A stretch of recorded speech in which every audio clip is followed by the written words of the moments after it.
huh?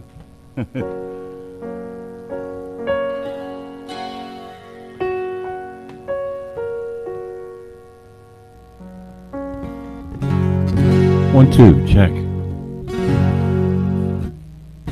Love, love, love.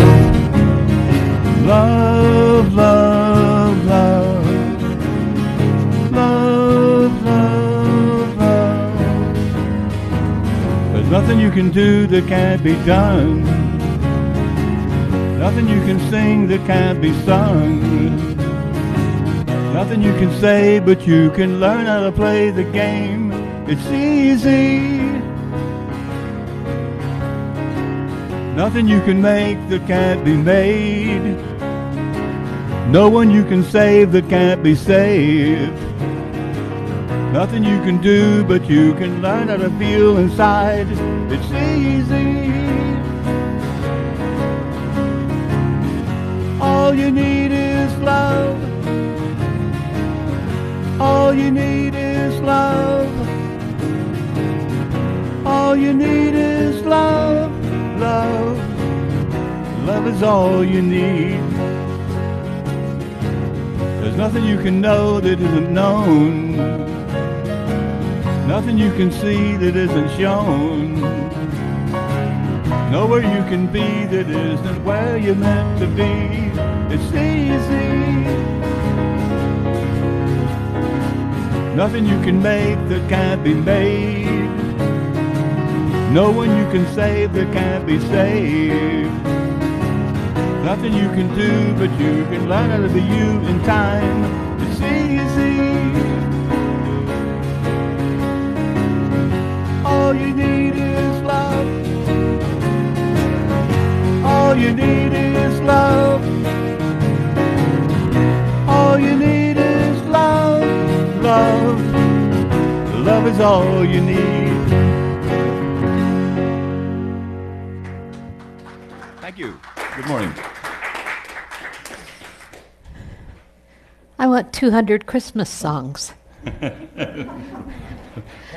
Patience, they're coming. Oh, good. Definitely a virtue. That was great. And so Jerry has a tie just like yours. We were having a contest, and I think Jerry won. Can you stand up and show your tie? Would you? And that's Christmas. And Jerry has one. It's I can't say what I was just about to say. It sounds obscene. Good morning. His ornaments are. Never mind. Go ahead, fill it in for yourself. You can't come here. I'm. Hi. Good morning. Good morning. Good morning, good morning, good morning, good morning, good morning, and good morning, and good morning. The Christmas candle lighting service, we had 40 people, Jerry said, in the sanctuary, and we prayerfully kept everyone safe and did temperatures, which was a step in the right direction for us. Everybody was masked. The music was beyond phenomenal. It was an extraordinary evening. So if you weren't here, I don't think you can get it. Facebook Live has it. Apparently my microphone was not working quite right. So, but you can hear the music and it's phenomenal. So we welcome you. Good morning online. Good morning in the sanctuary. It's wonderful to have people in the sanctuary. We love seeing you. We know this Christmas holiday for you will be whatever you choose it to be, even if there are certain parameters around what you do with your time and your space. So wherever you are, please be safe and know that our love surrounds you and goes with you wherever you are, whatever you're doing. this week we are traveling to Oregon for another visit with my mother before Christmas, and we'll be leaving tomorrow morning, and then we're back the night of the 23rd for Christmas Eve with our granddaughter, who's 3.5 going on 50, and it's an amazing thing to watch. So whatever you're doing, may it be a blessed time for you, a time of holiness and inward sacredness, honoring the truth of the season and the reason that we gather and celebrate Christmas in the way we do. It's about birthing. The message is about birthing and rebirthing the awareness. What we say is the Christ awareness, or your divine inner awareness, or the awareness of your oneness with life, with all of life.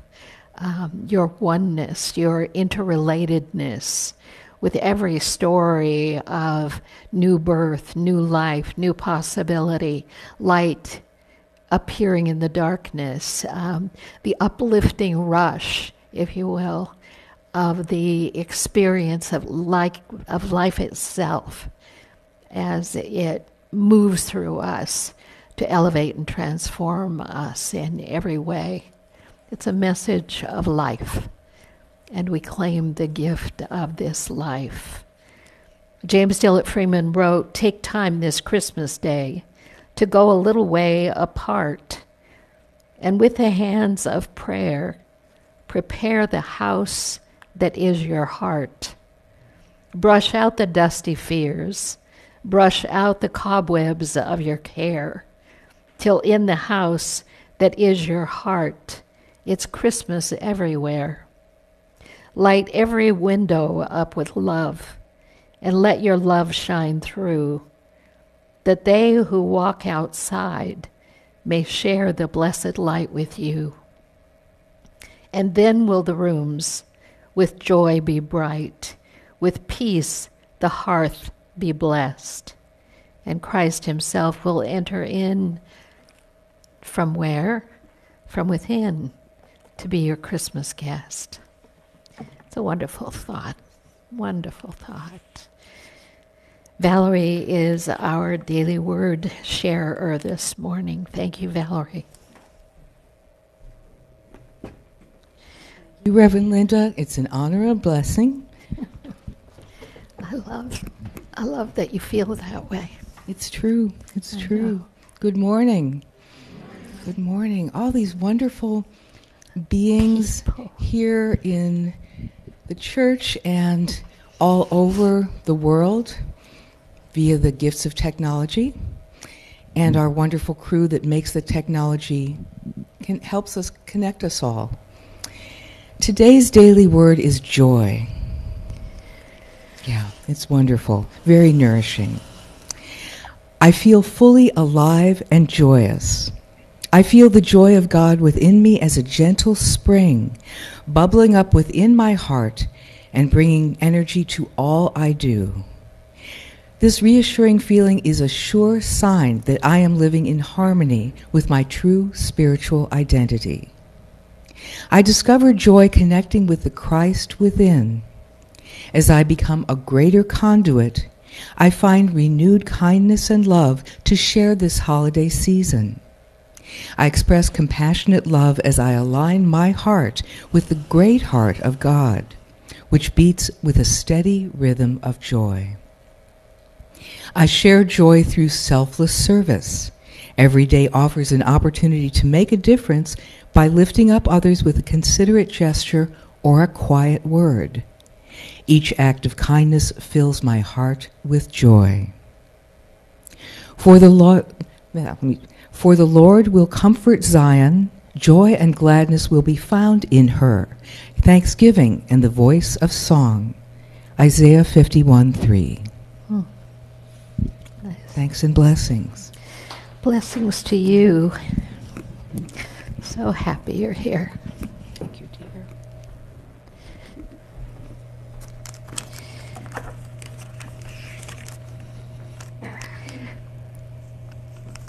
Denise and Stan and Sam Long did something wonderful. Dear Unity friends, join with us wherever you are with a cup of unity, UNITEA. Happy holidays, Sam and Denise Long, India's original traditional Indian masala chai recipe. So take one on your way out this morning, or more than one perhaps. I have two at my house. I'm pretty excited about that. The cake sale is over. You missed it. I'm so sorry, but there are opportunities, lots of opportunities for sharing. We're going to begin our next donation process in the next couple of weeks.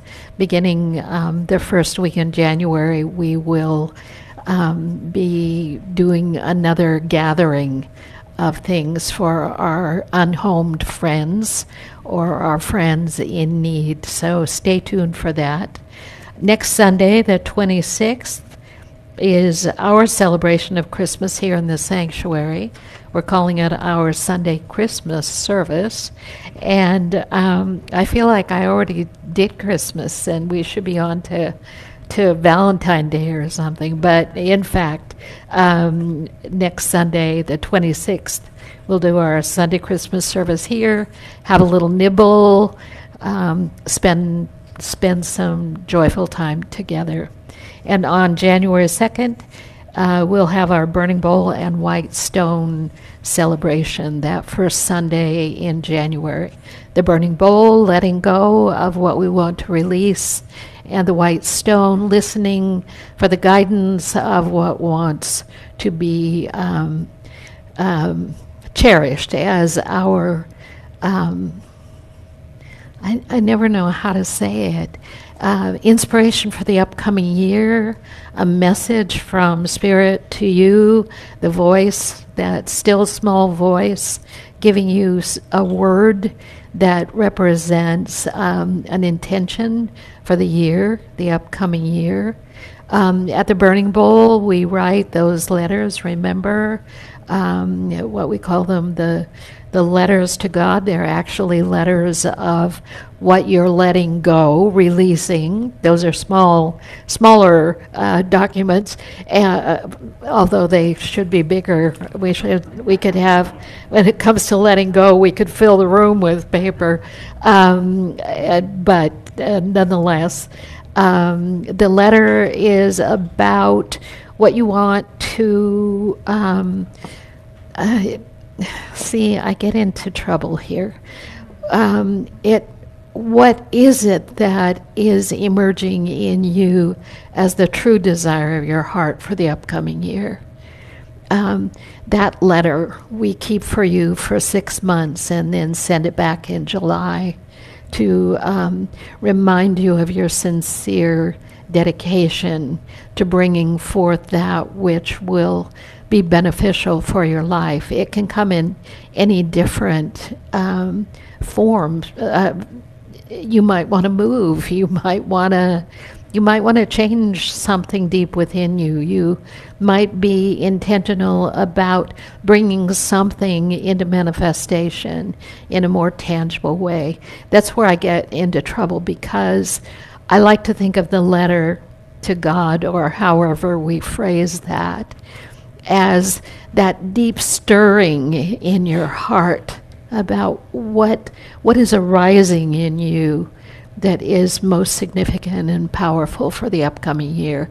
And then you write it down, put it in an envelope, and drop it in a basket, and we keep it for the upcoming year. For those of you who can't be with us in person, we encourage you to follow along with us for that celebration by doing the work yourself, and we'll guide you through it on that day.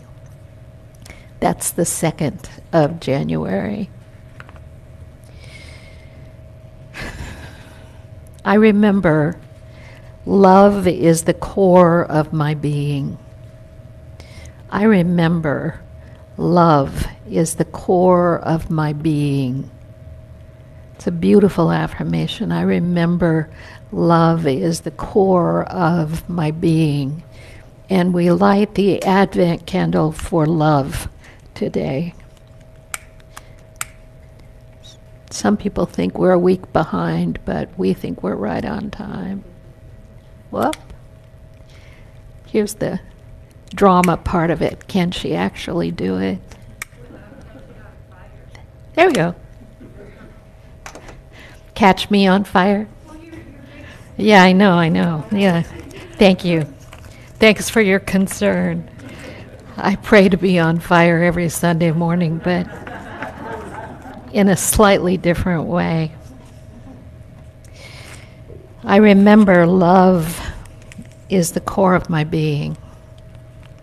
I remember love is the core of my being. I remember this whole journey in spiritual awareness is I remember. I remember. I remember.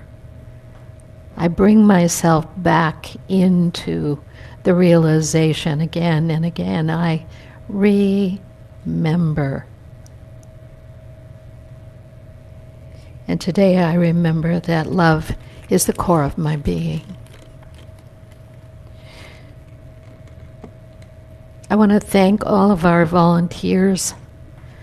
I want to thank the amazing people who every Sunday morning are here, holding a space for each of us, for all of us. Jerry, thank you. Always thank you.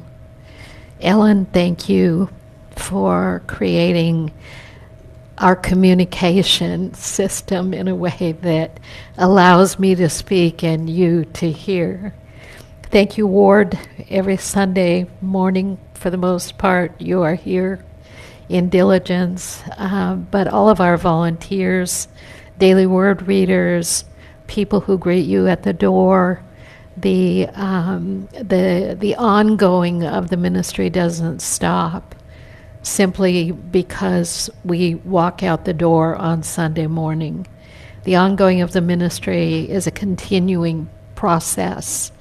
Ted Thorson, and Louise, who handle issues of finance and money, the board, our board of directors or trustees or whatever we choose to call each of you who are part of that, our board, that guiding core of the ministry, who month after month meet to see what is it that's in the best interest, seemingly in the best interest of the ministry and the congregation present and at large.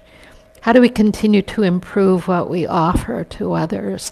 How do we rise to the challenges that come and go, either in the ministry or with regard to our intentions and what it is that we're dedicated to?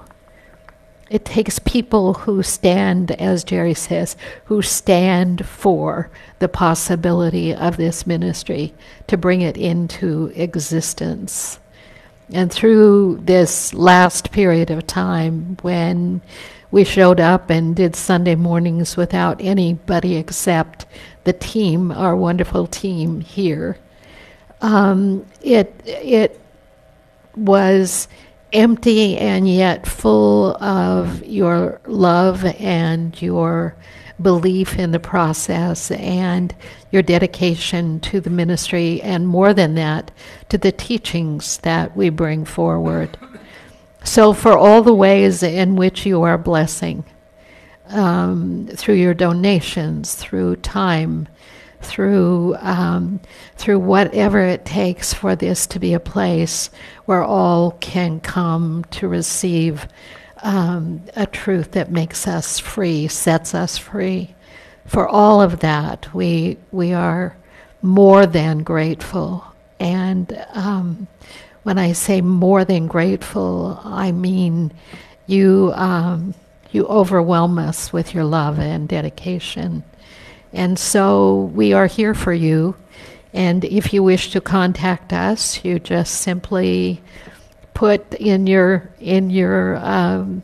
device info@unitysv.org. You can give money there. You can ask for prayer there. You can ask a question. You can make contact.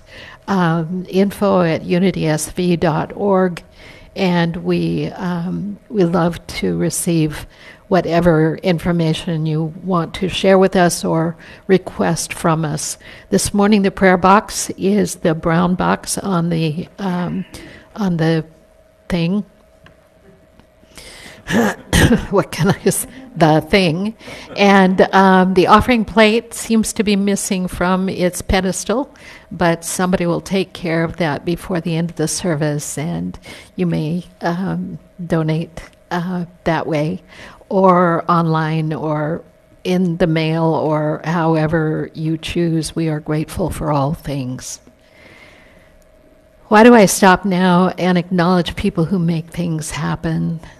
Because it matters. It matters that we do things that support and do things that bring forth, if you will, opportunity for yourself and for others. So the ways in which you are present here mean everything.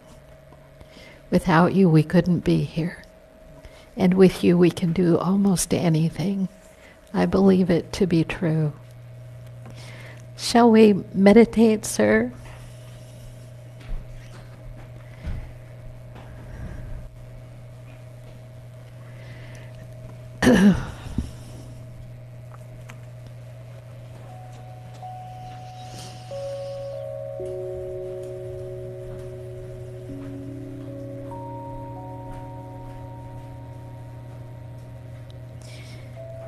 As you bring yourself to yourself,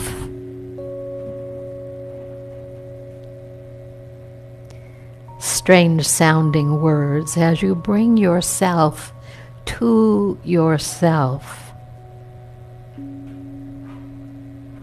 your inner self, the divine truth of your nature, I invite you to step into the sanctuary of your being, the center, that still embracing place in the center of you.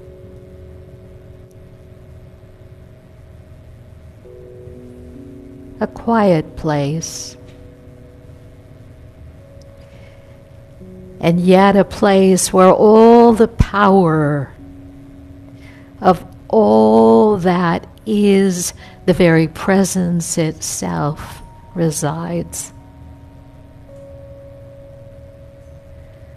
So quiet, and yet all power, all love, all wisdom, all life is centered in you. Right there, where you sit, where you stand, wherever in any tiny bit, where every tiny bit of your being is infused with the energies and the life and the wisdom and the love and the promise and possibility. It's all just there in the midst of you, not absent, not waiting, but present now.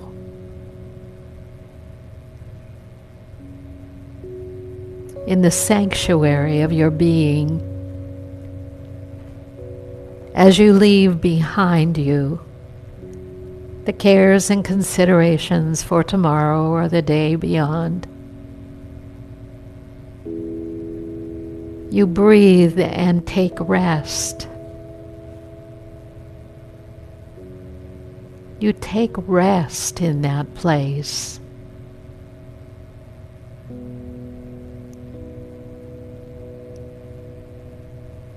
And you light a candle, an inner candle,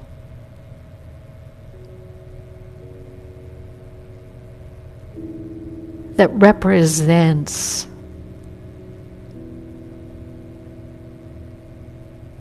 this oneness, this glory, this unlimited promise that is present within you, as you, for you, with you, around you.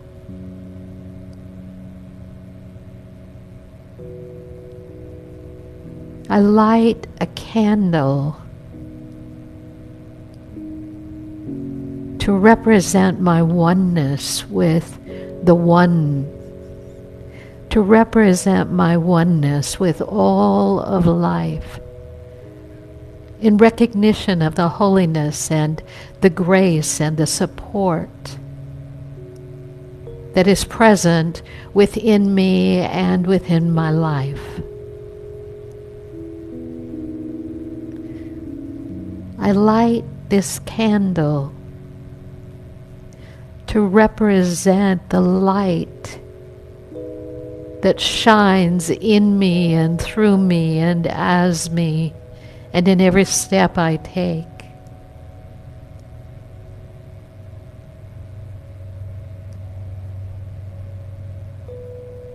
And as I rest, and as I rest from the too muchness of life,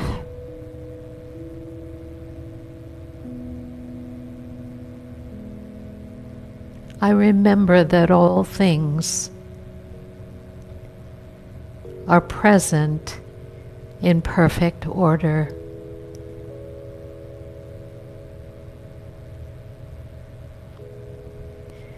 I pray, knowing that all of life is filled with this oneness, the presence of love.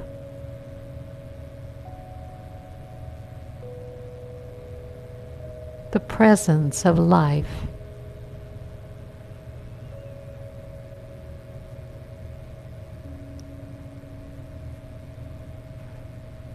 All of life.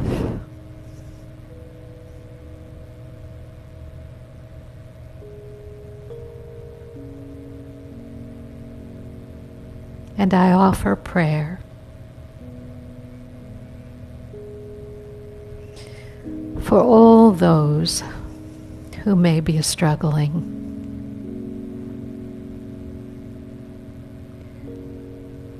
We say to them, the light is within you.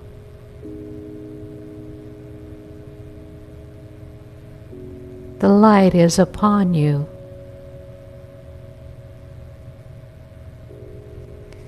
The light is the light of the world.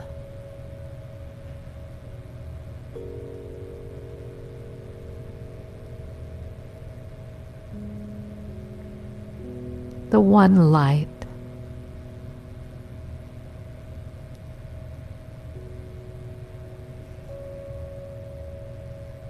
We offer that message to family and friends. The light is shining.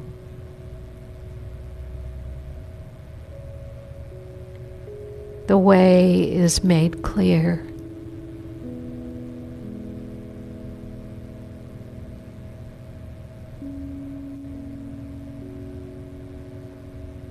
We offer that light to community and to country and to all people wherever they may dwell.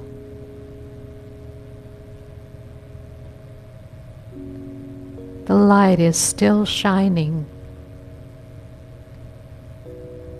You are safe.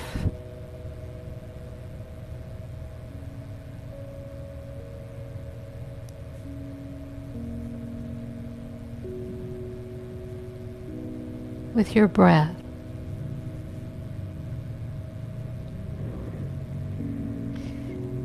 And in the deep place of your heart,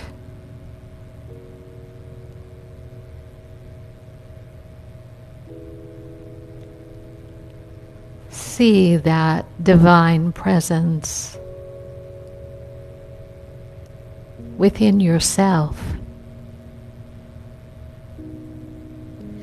And know you are safe. The light is shining.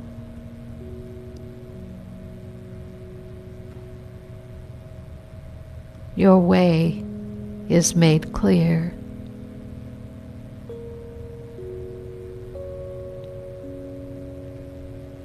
The love that flows through you now is a love that brings forth all things in perfect order.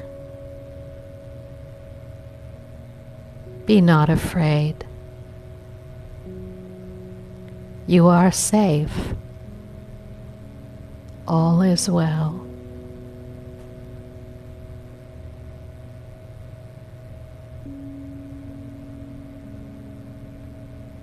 If for just an instant you can hold that awareness, everything turns to meet that truth. Just for a moment, the light is shining.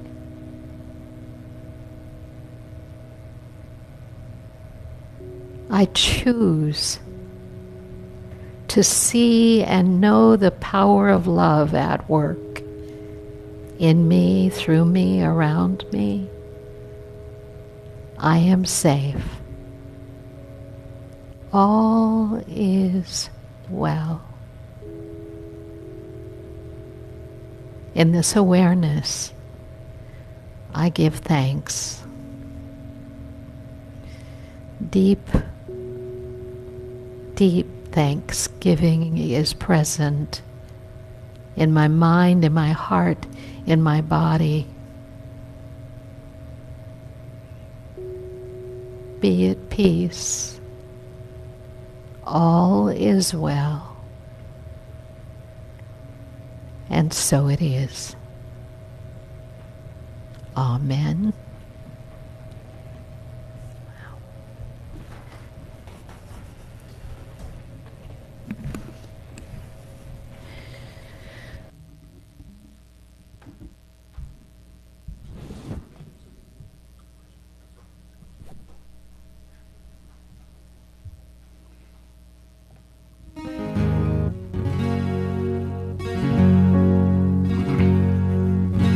And so this is Christmas, and what have you done? Another year older, a new one just begun. A merry day Christmas, and a happy new year. Let's hope it's a good one, without any tears. And so this is Christmas, for black and for white, for the near and the dear ones. Let's stop all the fighting. A merry day Christmas, and a happy new year. Let's hope it's a good one without any tears.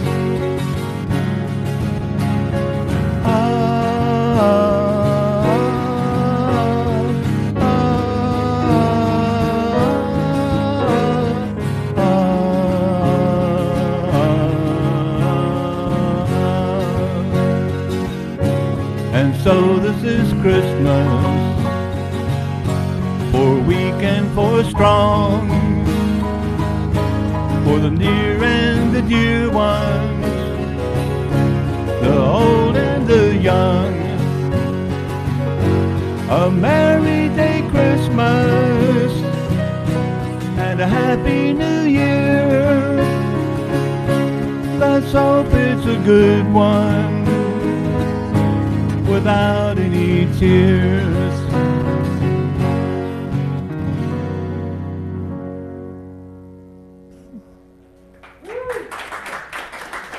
Thank you.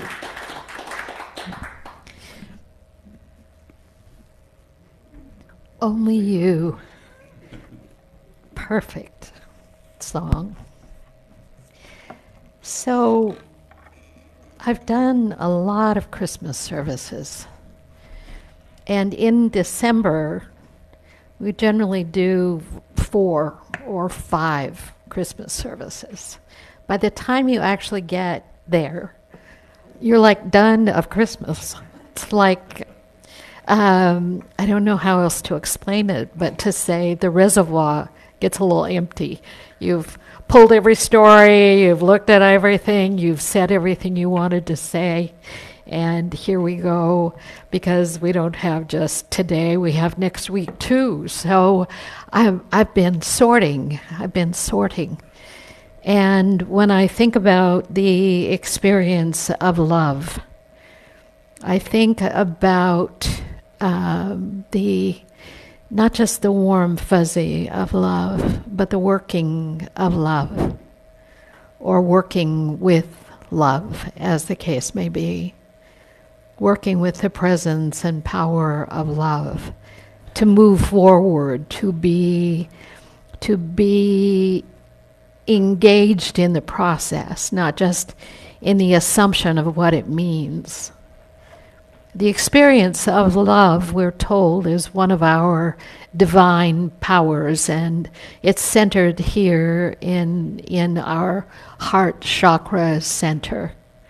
And that, in fact, it's not an emotion, it's a power, it's a truth, it's a universal truth. It's that which holds all things in order and harmony. In the long ago ministerial school training, the way it was presented was it's the glue that holds things in infinite order. It's that something that's indescribable, and when we experience it as emotion, we frequently use it as a commodity. We have it or we don't have it. You give it or you withhold it. The consideration, love or fear, as the two polar points in the experience of talking about love. What blocks love? Fear. What? In relationship, we look at love as potentially being measurable. If you love me, it's great, but my capacity to receive love, or love myself, or love somebody else, it's all measurable. It's like you could measure out your portion. Take a big cup, and depends on how you see it, how much you have to give, or how much someone else should be giving to meet your needs. We use love often as a threat, and frequently as a promise, and most often base our idea or perception about what it means on what we've experienced in the past and believe to be true about the present. So we say, I love you, I love you, I love you, I love you so much. And if you loved me, you wouldn't do that. And if you loved me, you'd never leave. And if you loved me, and if you loved me, and if you really loved me. As though you could quantify and qualify it in relationship to those terms. What is it we experience? We experience in an instant that we say is what love is about. We look at it as though it will be permanent and unchangeable. That love will be a guarantee of something. Love will be the assurance of a life, of being fulfilled by whatever this something is. But what we don't notice is it's in constant evolution, and in many ways a constancy at the same time of devolution. It comes with power and force, boom! And our heart is open in a particular way, and then it seems to recede like the tide, and there's an emptiness. It's not love, because love would be measured by other things. Love. It's so hard to understand the nature of love, because we do register that it's emotion rather than constancy. And it's a constancy that in its arising and ebbing and moving in all of these different ways, it's an intangible. But we need something to hang on to. We want something that brings that fulfillment, that meaning to us. And so we depend on one another to provide that. And we want something that makes up for what we think is missing, which in this true state of being can never be missing, because it's a truth. It's one of the divine realities of all of life itself. You can't take it away. It doesn't go away in death. It doesn't go away in birth. It doesn't show up in birth. It doesn't happen when you're 15, 13, 12, 10 and have your first crush. It breaks our heart, because our investment in love is not just to be an unconditional channel through which an energy, a particular kind of vibrational energy, moves. To explore the inmost nature of our heart and discover that there's something so much more available than our concept of love. And that it can't go away because we didn't generate it or create it. We certainly can share it.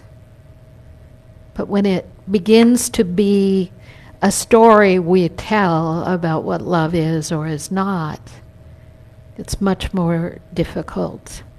What are these things that we can't see or feel or touch? It shows up in you. It shows up, not like you generated it. It shows up in you. And the hunger is for its constancy. I want that always. The holiest place of all, said the Course in Miracles, is that place where for an instant love displaces fear, and where for a moment the limitless, boundless power dissolves a wall and opens a way, the promise of new birth is fulfilled. The holiest place of all is that place where for an instant love displaces fear, and where for a moment the limitless, boundless power dissolves a wall and opens a way, and the promise of new birth is fulfilled.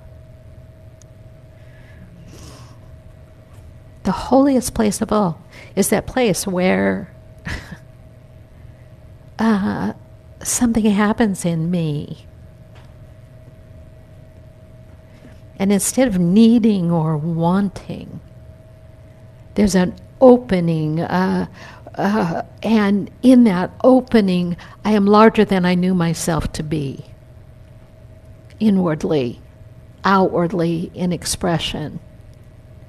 A wall drops. Something that we call forgiveness occurs. Letting go occurs. Not because we generated all that power, but because there was an opening and it suddenly moved through us. Limitless, boundless power dissolves a wall. I didn't make it up. I didn't make it happen. It was there. It rose up in me, and I was willing to let it have its way with me toward positive outcome, or toward an outcome that is larger than my thought bodies could create or generate, that is more than what I can make happen or anything you can give me. And something arises, the happening of which changes you or me or any of us forever. That's when forgiveness is no longer something I'm working toward or need to do or trying to accomplish.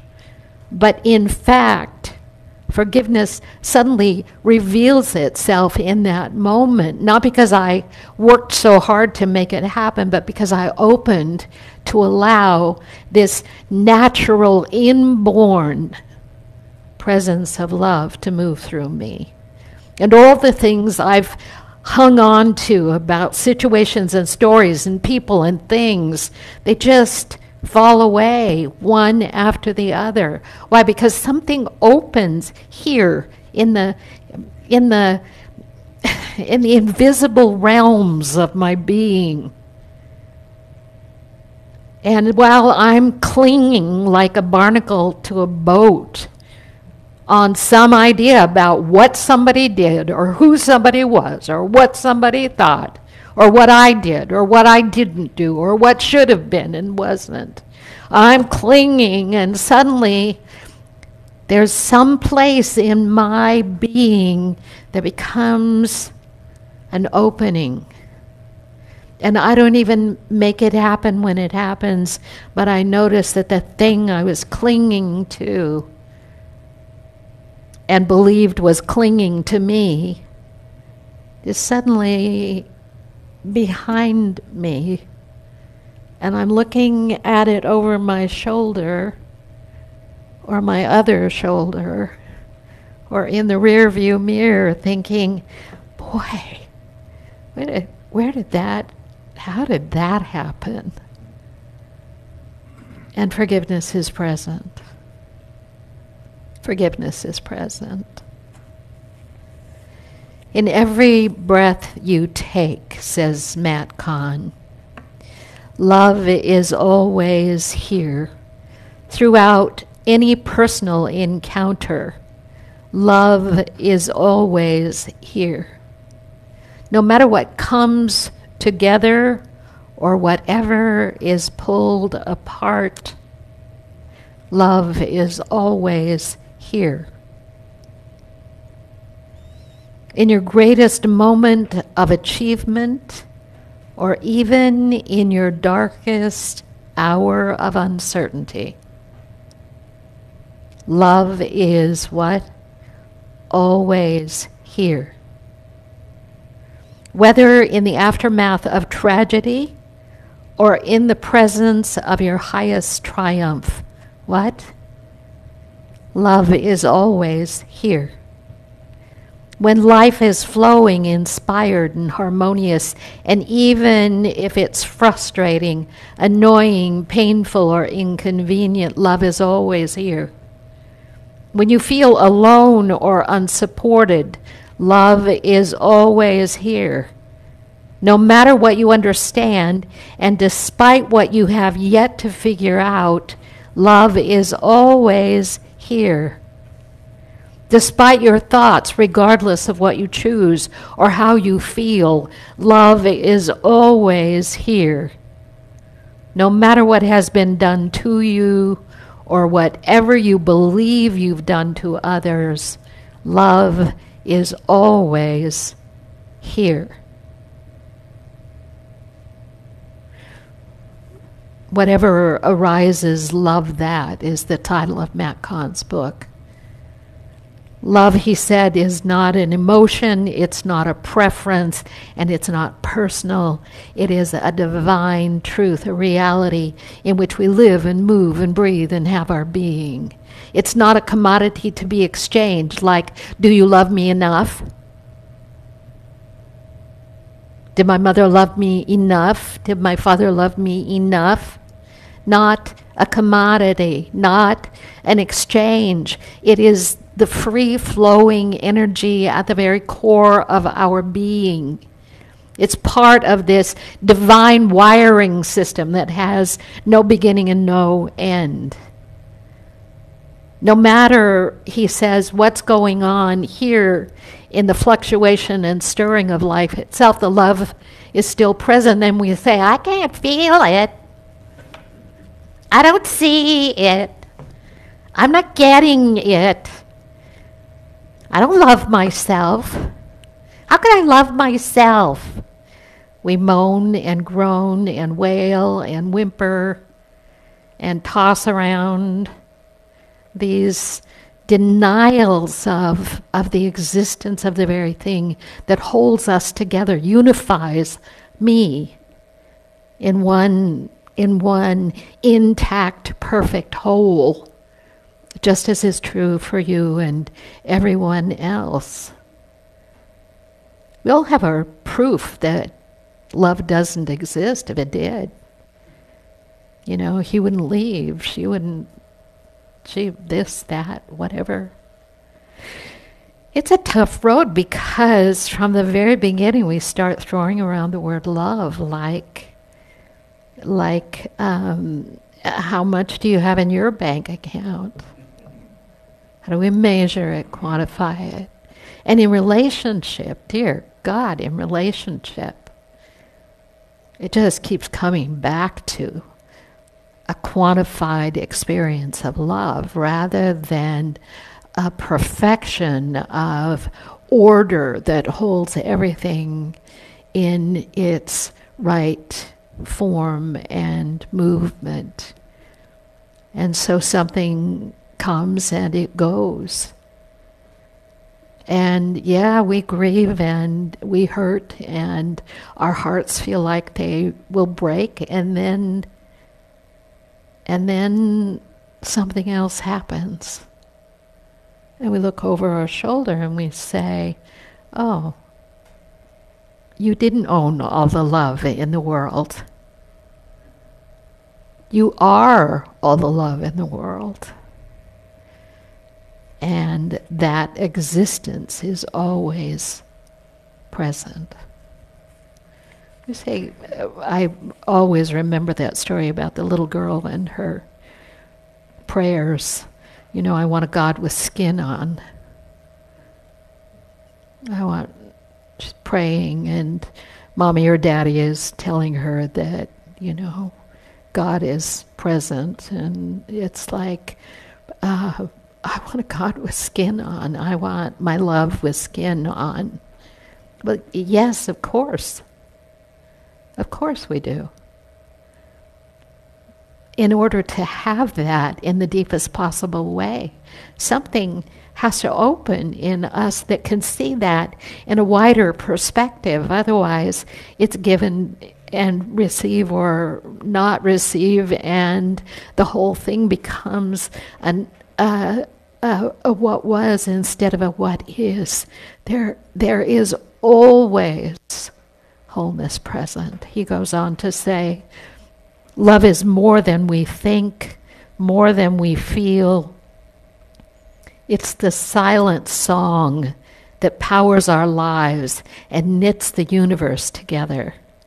Attuned to its energies, the soul knows that love transcends individuality, transcends time and space, transcends the boundaries even of life and death.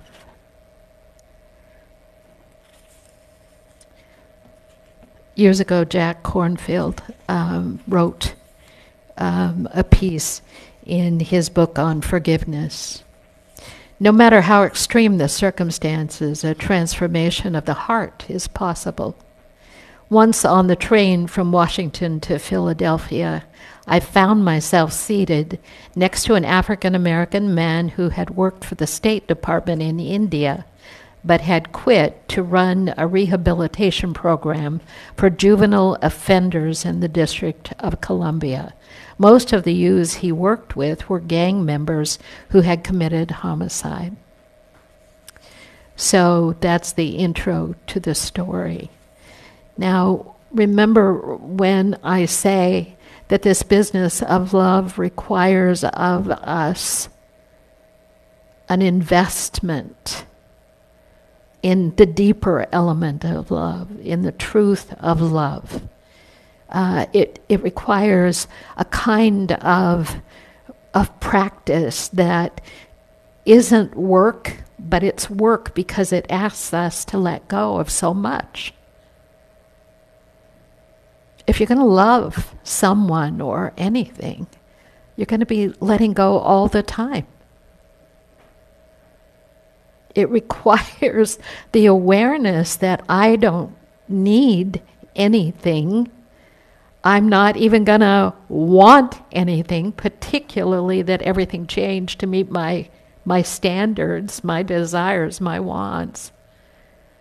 You have to let go more and more and more, and what you come into the realization of is yourself.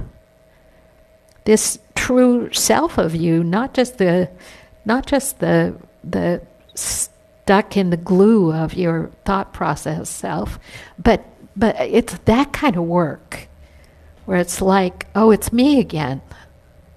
Oh, look, it's me again. Oh, look, it's me again. It's not you. You're not causing my misery. You're not causing my suffering. It's me again. That kind of work, that deep inner work that says, I make up that everything is about me on one level and nothing is about me on the other. In reality, what's working in us is greater than we can even consider in the glory and the magnitude and the wonder of what happens when we make a decision to follow the leading edge of spirit as it does this work in us, through us, and as us. So here's this story. One 14-year-old boy in his program had shot and killed an innocent teenager to prove himself to his gang. At the trial, the victim's mother sat impassively silent until the end, when the youth was convicted of murdering her son. After the verdict was announced, she stood up slowly, stared directly at him, and stated, "I'm going to kill you." And then the youth was taken away to serve several years in the juvenile facility. After the first half year, the mother of the slain child went to visit the killer. He had been living on the streets before he killed her son, and she was the only visitor he'd had. For a time they talked, and when she left, she gave him some money for cigarettes. And then she started step by step to visit him more regularly, bringing food and small gifts. Near the end of his 3-year sentence, she asked him what he would be doing when he got out. He was confused and very uncertain, and so she offered to set him up with a job at a friend's company. And then she inquired about where he would live, and since he had no family to return to, she offered him temporary use of the spare room in her home. For 8 months he lived there, ate her food, and worked at the job. And then one evening she called him into the living room to talk. She sat down opposite him and waited. And then she started, "Do you remember in the courtroom when I said I was going to kill you?" "I sure do," he replied. "Well, I did," she went on. "I didn't want the boy who could kill my son for no reason to remain alive on this earth. I wanted him to die. And that's why I started to visit you and bring you things. And that's why I got you the job and let you live here in my house. That's how I set about changing you.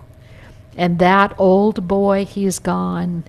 And so now I want to ask you, since my son is gone and that killer is gone, if you'll stay here. I've got room, and I'd like to adopt you if you let me." And she became the mother of her son's killer, the mother he never had. You say, whoa.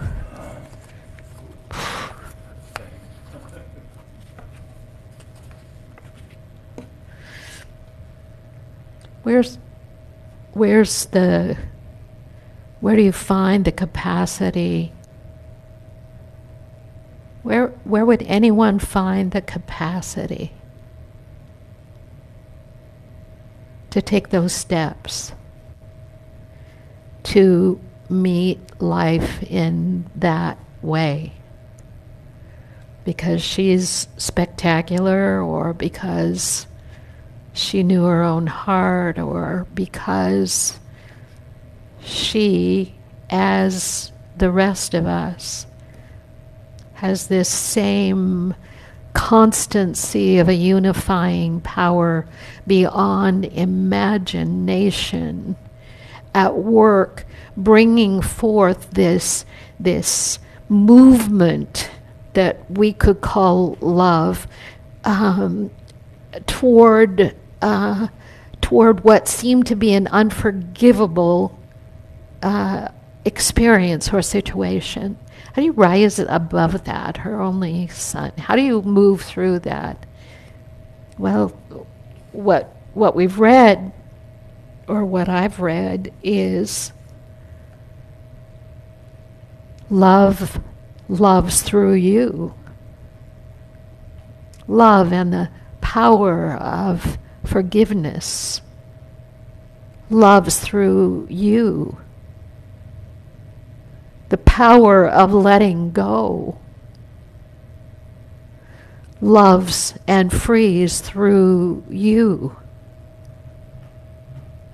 She could have spent her whole life, the remainder of her life, in bitterness and hatred and hostility, in prejudice and division and separation and whatever. And I don't know what she went through in the early stages of her grief.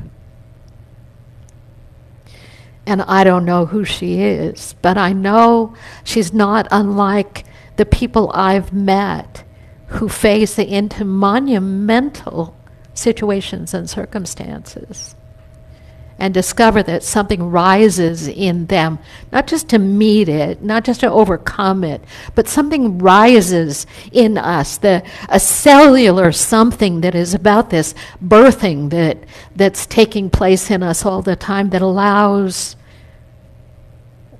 the chains to fall away, the chains with which we hold others and hold ourselves as prisoners. The quantity is not missing. The opportunity is not missing, but it does require something of us. It requires an intention to let love be more powerful than whatever is filling our mind about betrayal and loss and all the things that seemed to be harmful in our lives. Those things have caused us to grow and unfold in the way that we have come to be. And yet, more than the thing itself, do we see is the power that is at work, bringing it all to fruition in ways we couldn't dream if we would allow ourselves to cooperate with this power of love. And when it happens and something falls away, we discover that more frequently we're able to release more easily to that power. I don't know how to heal that wound, but I know the power within me is healing that wound, even now, the power of love. And I'm willing for it, and I'm willing to be free, and I'm willing to let go. Why? Because I gain no justification in my life, and no true identification in my life when I hang on to the bitterness that's present, to the contention that's present, to the long-held wound that we keep opening. There's something that wants to happen in us, and we live in a time where forgiveness is one of the most essential attributes we can engage. The ability to let go, holding on, creates this something that generates into the world in a way that does no one any good, and it doesn't justify what happened. What finally justifies what happened is the moment when we can look into ourselves more deeply and see that which is present in me and as me doesn't hold on to old pain and injury and woundedness. It empowers us to live more deeply and fully in the true nature of love. That which is within us doesn't hold error. It is constantly in the process of renewing and rebirthing and moving on. Matt Kahn again. In celebration of our true, innocent nature, love doesn't ask you to accept what cannot be accepted. It simply says, just embrace your own heart, and I will accept on your behalf. Is that a beautiful statement? In celebration of our true innocent nature, love does not ask you to accept what cannot be accepted. It simply says, just embrace your own heart, and I will accept on your own behalf. That's that turning it over, turning it around. It does not ask you to forgive what is unforgivable, but simply says, just embrace your own heart, and I will forgive on your behalf. It doesn't even ask you to love what cannot be loved. Instead, it simply says, just embrace your own heart, and I will love on your behalf. Love doesn't ask you to go it alone when you're trying to figure out how to resolve the issues of your life. Love is a truth, a law, a prevailing constancy. And when we make it more important by bringing attention to it, then the stir of the mind, miracles occur. And so when Jesus asks that we consider forgiveness, that we consider loving what we've not loved, he gives us so many examples of the way in which to do that. Examples of what have been forever present in our lives.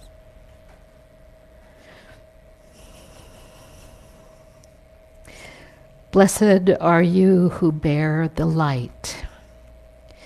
Blessed are you who bear the light in unbearable times, who testify to its endurance amid the unendurable, who bear witness to its persistence when everything seems in shadow and grief.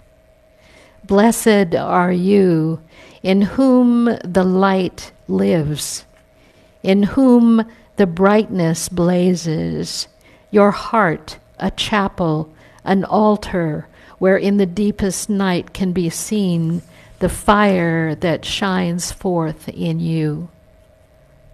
In unaccountable faith, in stubborn hope, in love that illumines every broken thing it finds. I want to go back to the first Matt Kahn piece, if I can find it. Here it is. I affirm the light. I didn't read it to you yet. I affirm the light. Together? I affirm the light. Glowing, growing, lifting, bubbling up, lifting spirits, beating the drum of light for all. I am grateful that the light cannot fail. Together? I am grateful that the light cannot fail. That life cannot be consumed by the seeming darkness that distracts us from the truth, from the reality of all life. I am grateful for the light of love.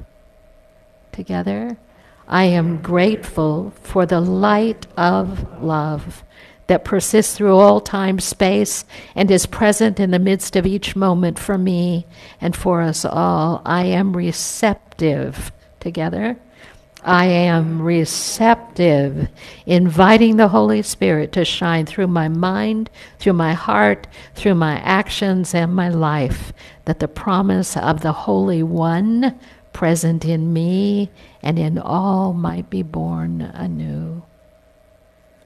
Nice. So, Christmas this week. One of the greatest presents you could give yourself or anyone else is to let go of something, anything, and allow Spirit to be that which Spirit always is in the midst of you. So I wish you, we all wish you a joyful, holy, sacred time. If you are with others, may it be a joyful celebration, or at least an experience filled with curiosity. The kind of curiosity that's like, I'm just here to see what's what, and not move to places that create more discard and more division.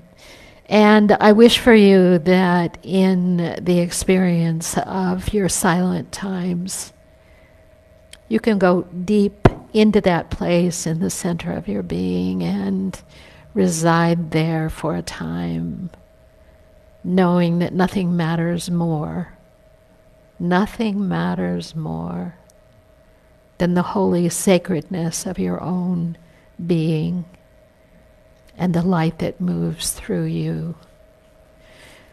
We bless our offering. We bless you in every step you take. We honor you and respect you. And we praise, saying the light of God surrounds you. The love of God enfolds you. The power of God protects you. The presence of God watches over you. Wherever you are, God is, and all is well. Blessed, blessed days, friends. Thank you for being here.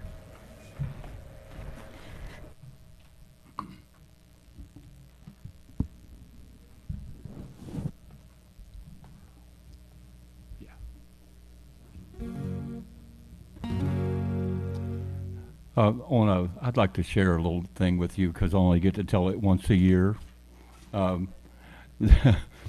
There was a minister, and he asked a little boy if the kid would want to make a few bucks during the Christmas program that year. The child said, "Sure, what do I have to do?"